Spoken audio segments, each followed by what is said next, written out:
4th number का point, last पे जहां जजेस की साइन है, ये जजमेंट दिया जस्टिस एम.आर. शाह ने. We direct amount to be paid to the respective genuine depositors of the Sahara group of cooperative societies out of the, पहला word, out of the aforesaid amount of rupees 5,000 crores at the earliest but not later than 9 months from today. The balance amount thereafter be again transferred to the Sahara SEBI refund account. उन्होंने कहा कि पहले 5,000 करोड़ देना है और उसके बाद में balance amount thereafter be again transferred to the Sahara SEBI refund account. हाँ, उसमें ये कहा, यही कहा गया कि 5,000 करोड़ रुपए डिस्ट्रीब्यूट कीजिए, अगर पैसा बचता है तो फिर वो सारा सेबी रिफंड अकाउंट में वापस चले जाएगा. नहीं सर पता कीजिए सर, यही है. अच्छा, और एक कोई बात, ओके सुनिए. अब सहारा सेबी रिफंड अकाउंट जो है वो किस लिए बनाए गए सर? सहारा, सबसे पहली बात तो सर ने जो बताया, बहुत सारी बातों को बताया, लेकिन इसमें सबसे महत्वपूर्ण बात यह है कि जो माननीय सुप्रीम कोर्ट की अवहेलना हो रही है. माननीय सुप्रीम कोर्ट ने 31/8/2012 को जो आदेश दिया था, उस आदेश में सीधा सीधा कहा था, और सेबी ने उसमें कि 24,000 करोड़ रुपए आपको सेबी के पास जमा करना है. बराबर, जो ठीक है, कहा था 15% की बैच के साथ. लेकिन आज तक सहारा ने 24,000 करोड़ रुपए न जमा करके मात्र 15,726 करोड़ रुपए जमा किया. और ये जो कह रहे हैं फिर सॉलिसिटर जनरल कि out of the total amount of 24,979 crore lying in the Sahara SEBI refund account. बिल्कुल सही बात है. हाँ. वो जिस अकाउंट में पड़ा है, वो इंडियन बैंक में पैसा पड़ा हुआ है, वो इंटरेस्ट सहित जो बैंक इंटरेस्ट है उस समय ये पैसा हो गया. ओके. जबकि 2021 में सेबी ने खुद एक आईए लगाया है माननीय सुप्रीम कोर्ट में और कहा कि मुझे 62,000 करोड़ रुपए सहारा से लेने हैं. ओह यस, ठीक है ना. yes. जिस बात देखिए, अब मामला कहां है? जिस तरह हमको बताया गया था कि आप इसका कन्वर्जन करा लीजिए और पैसा सहारा ही देगी, अब वही मामला फंसता है.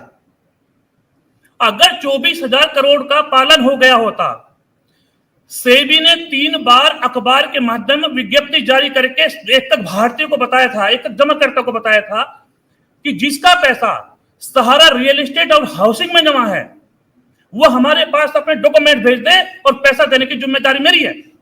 जबकि इस ऑर्डर में नहीं, वो दूसरे ऑर्डर में हमारे पास है, और जो सेबी से हमने आरटीआई लिया, माननीय सुप्रीम कोर्ट से आरटीआई लाई, उसमें भी है 146 करोड़ रुपए जिनके पास डॉक्यूमेंट्स था, सेबी ने उनको वापस भी किया. तो फिर इसमें सेबी की गलती नहीं है? सेबी कहां से गलत है? सेबी गलत नहीं है, सेबी गलत है, लेकिन हम जहां बताएंगे गलत वहां होगी. 146 करोड़ रुपए का पैसा उन जमाकर्ताओं को वापस किया है जिनका डॉक्यूमेंट्स सेबी के पास, रियल एस्टेट और हाउसिंग के पास चले गया. बहुत अच्छे से इन्होंने बताया, मेरे समझ में आई बात, बहुत अच्छे से बताया. यस. अब उस दौरान क्या हुआ? विज्ञप्ति जारी हो गई. आप तो जानते हैं कि दूर दराज के, जैसे भैया ने बताया कि लोग लगे हुए हैं सहारा में, पैसा भी निवेश किया है. अभी तो ये भी पता नहीं चल पाया कि सहारा में हो क्या गया. तो बहुत लोगों ने नहीं करा, बल्कि अपने एजेंट से, हम लोगों के दबाव में, एजेंट के दबाव में, या फिर कंपनी के दबाव में, कि कंपनी ने बार बार कहा कि अगर आपने इसका कन्वर्जन नहीं कराया कि उस शॉप में, तो सेबी के इतने मुख्यालय नहीं है या सेबी की इतनी फ्रेंचाइजी नहीं है कि आपको पैसा इतनी आसानी से दे देगा. तो या तो डर बोल लीजिए या फिर जमाकर्ता का ट्रस्ट बोल लीजिए, विश्वास बोल लीजिए, तो वो कन्वर्ट करवा दिया गया. और उन्हीं डॉक्यूमेंट्स को लेकर 170 ट्रक लेकर सेबी के बंबई कार्यालय पे लगे. लेकिन सेबी को और माननीय सुप्रीम कोर्ट को इस बात का पता भी चल गया था कि इन लोगों ने पेमेंट ना करके उनका कन्वर्जन करा के ये सब कर दिया है. और उसके बाद बार बार सहारा ने भी कहा है कि सहारा सेबी रिफंड अकाउंट में 24,000 करोड़ रुपए वो हमें वापस दे दो. लेकिन सेबी ने खुद एक आईए लगाया है, वो आईए का नंबर मैं दे दूंगा. उसने कहा कि सहारा को किसी भी तरह का कोई विज्ञापन जारी करने से रोका जाए, लेकिन आज तक उस पर सुनवाई नहीं हुई.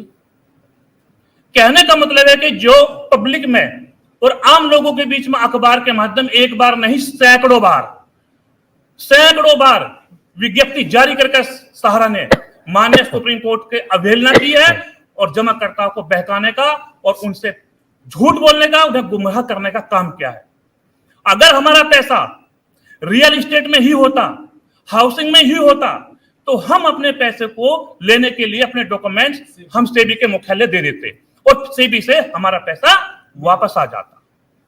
अब जमाकर्ताओं के पास ना तो अबोर्ड बॉन्ड है यानी कि हाउसिंग बॉन्ड, ना रियल एस्टेट है, उनके पास है क्यू सोप। और जैसे बताया कि क्यू सोप को भी बदल दिया गया और क्योंकि 9 कंपनियों पर सीरियस फ्रॉड की जांच जारी है, वो हमारे पास एविडेंस हम आपको दे देंगे।